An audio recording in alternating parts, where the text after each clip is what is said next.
all of these problems exist. Blizzard need to look at all of these things and, basically they need to, and this is the perfect time to do it in 10.0. They can target problems and knock them down one by one. And 10.0 would ultimately feel extremely, extremely different then. And we would all be, outraged looking at the alpha or beta. But then you would have, I guess it wouldn't be Skarsgård's place or Forge's place, but, you see Skarsgård, you see Forge, you see Kaivax come out and go, maybe we get a blue post from the heroic watcher and just goes, listen, these are all the changes we're making. This is why we're doing them.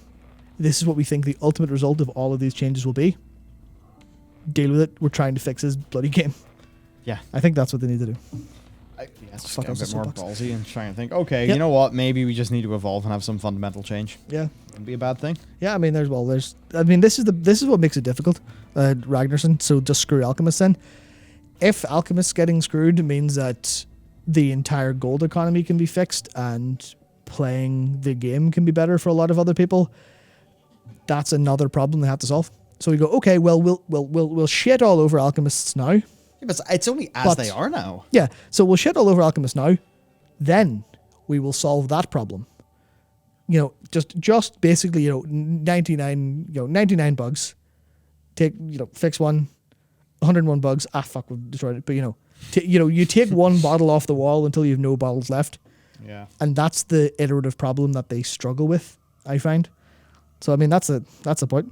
It's just they have to keep solving problems so they have none left. Otherwise, they're going to sit and go, we can't solve any problems. We don't have the ability to solve any problems because you just keep popping up. Can't flinch and get paralyzed. Yeah. And I think that's what happens because they're not willing to budge on stuff. But as 9.1.5 shows and as these two things show, they're willing to budge. Yeah, and another big budge, of course, cross-faction rating. So, instances, and it's back, right? Times change indeed. Basically, the overall TLDR here is that, they like the faction divide. It's a part of Warcraft.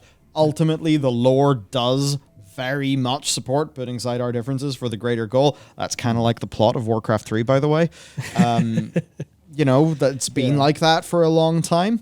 And what they've basically found is, they like the texture of having these two factions. I think the game is way better with these two factions. I would never want a mono faction in WoW. I think a faction divide is something that is good, that should stay there. Yep. But they then talk about, well, okay, we have this faction divide.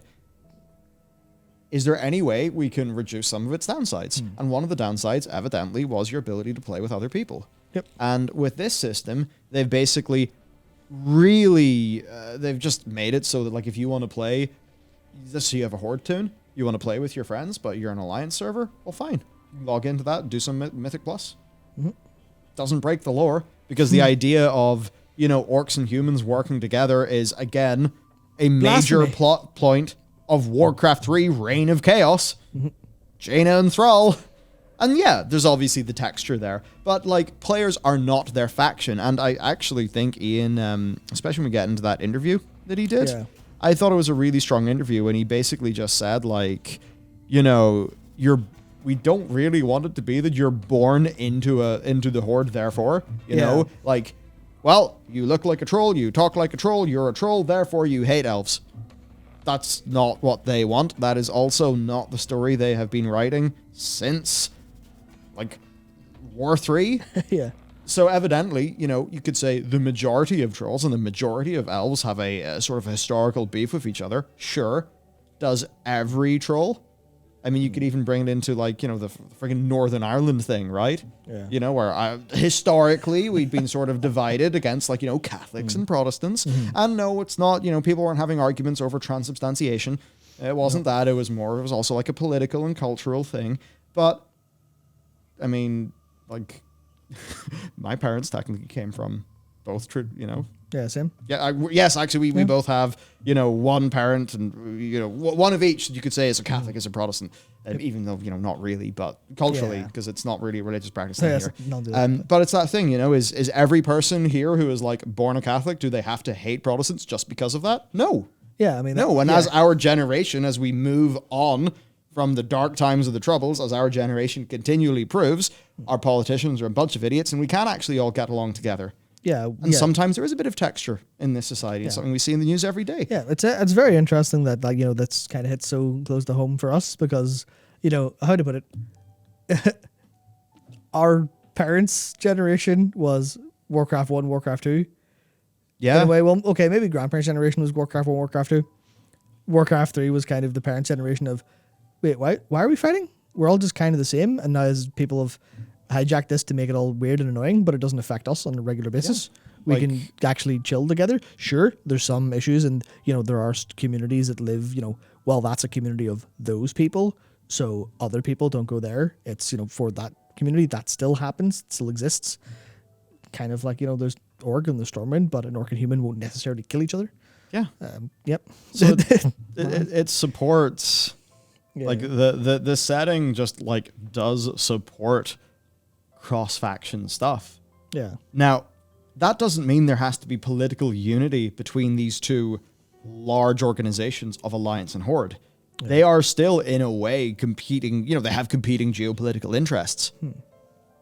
But that only means so much for the people who are members of either faction. Yeah. Sure, they might trend in a direction, but yeah, so within Warcraft, I know some people are saying, there's other examples in the world, like absolutely. Of course, yeah. But, over time, I think it generally moves towards like a more sort of nice consensus thing. And, the Warcraft universe just is one of those. Yeah. And, like, by the way, I like faction war stuff. That's why that's one of the reasons I didn't like BFA, because I was hyped for a faction war. I didn't get it, you know? But evidently Blizzard never really had much of an interest in making good on the cool trailer they made for BFA. Yeah. So this is what it is. Yeah, I mean, also I think, I don't know, I end up having watched it, even though I'd sort of helped with that line, but the cross-faction video, highlights stuff like the Ronin Boxagar. Yeah. There's all of those stories that, for the story onto people who think it's important, there's so much more you can do with the idea of why are these people at war rather than, they're at war. Because if you're, they're at war, then you've got, okay, well, here's a fight, here's a fight, here's a fight. Sure, you've got interesting strategical and tactical stuff you could do there. Here's a battalion of orcs moving into Ashen. That makes me go, woo. Yeah, they're moving into Ashenvale to take a bit of territory back. They find, opposition. There's a lot of cool stuff you can do there. But if they're just at war because they all hate each other, then you can't have the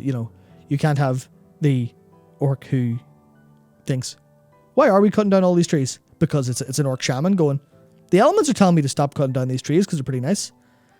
I'm going to maybe see if we can, I'm going to maybe cross the line, talk to a night elf, figure out how wisps get words from trees.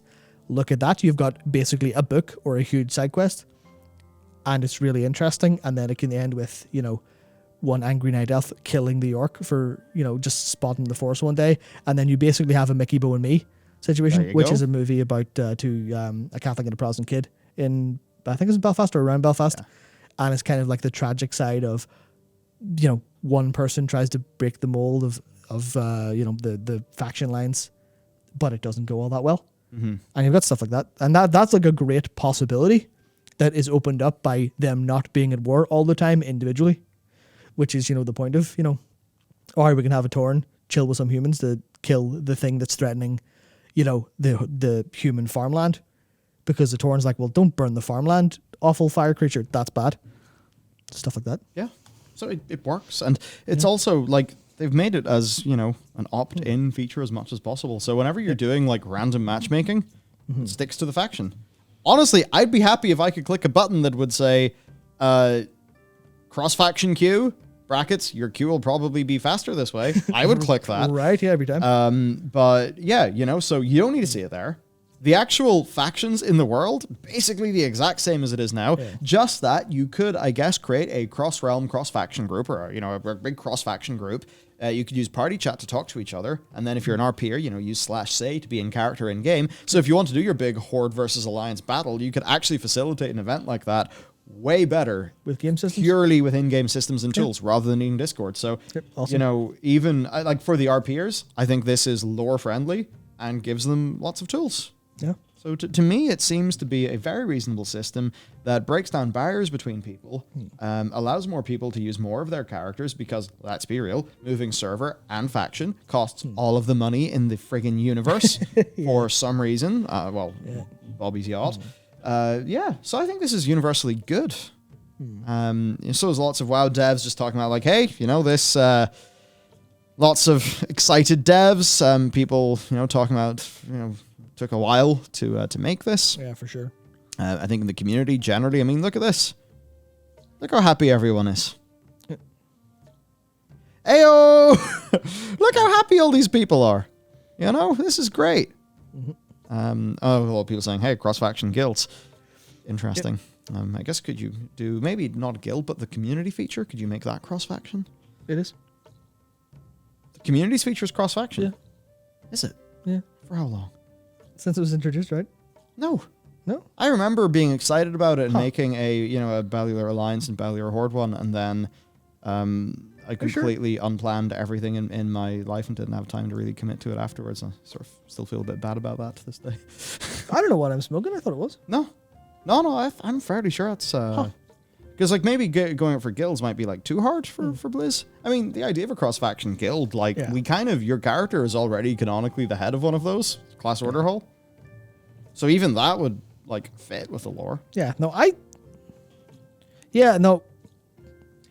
True, Frankenberry. Yeah, the community feature or the communities, they need a better UI. Oh, it was cross-faction. But you had to create it on the BNet launcher for it to be cross-faction. Whoa. Oh, I think I was doing the weird in-game community thing. Yeah, you were. Yeah. Not a BNet community. Yeah, that's it. That's confusing. Are they different? Who knows? I'm confused.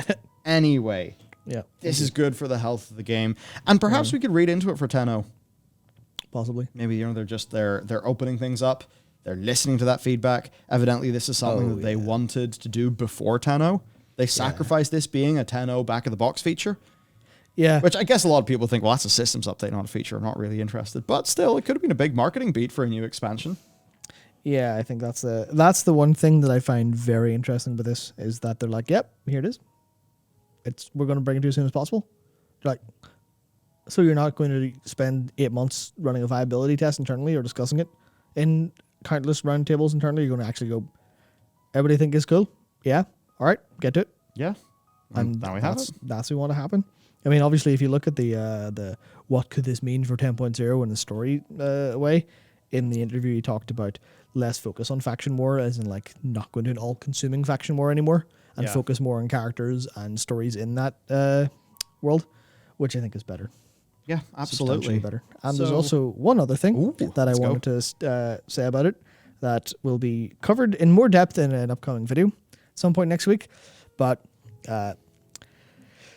There's a point there where they talked about this thing that a lot of players, hypothetically, a lot of players don't want this thing because it breaks their immersion, it breaks their experience, and they don't want it. But they're fully willing to make it opt-out.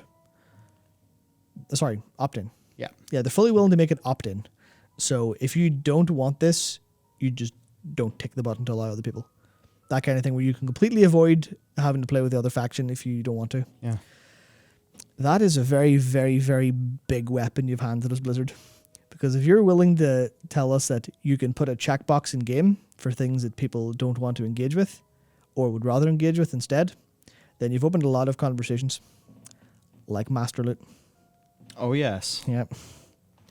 Master Loot, checkbox. Checkbox in the Premier Group Finder. Do it. Have it, even if you want, have it require, guild. Yeah. I was about to say guild supremacy. That's not it. Guild majority. Guild majority. So, 7 out of 10 or 70%. You could do that. Make it a tick box. Make it, personal loot everywhere else. Because personal loot's fine unless people are in that situation. Yeah. Everyone would be happy. It just makes sense. Yeah. Raiders are still not happy about this. Yeah. Right? Yep. And it's not like it really, does much else anyway, because all of the, the real gotta go fast people, they can still loot funnel.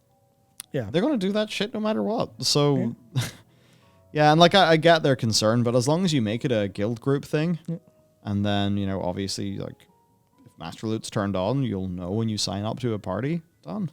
Yep. Just gives people more options, and loot feels bad when it goes wasted. Yep. And also, if you're worried about a lot of people sending tickets to CS and jamming up the CS system because they've been scammed, you did this boosting community change, and that had that impact as well, or rather, you freed up a lot of resources from that because apparently you were getting a lot of people being scammed, and CS been overwhelmed with complaints about how boosting turned out. So, you freed up those resources. Maybe you want to make loot a bit better for guild groups, which would, maybe would that in fact incentivize people to play in guilds or to play in more standard groups with people that they trust because of master loot? Maybe. Which would be good, because people are going to be more sticky whenever they're playing with people. Yeah. And also, just invest in customer service more. Yep. So, I mean, yeah, like, you're basically, if you don't want to see this, you don't have to. Yep. And I know there's some people saying, like, they strongly disagree or whatever, but, like, have you paid attention to the lore in the last, like, long time?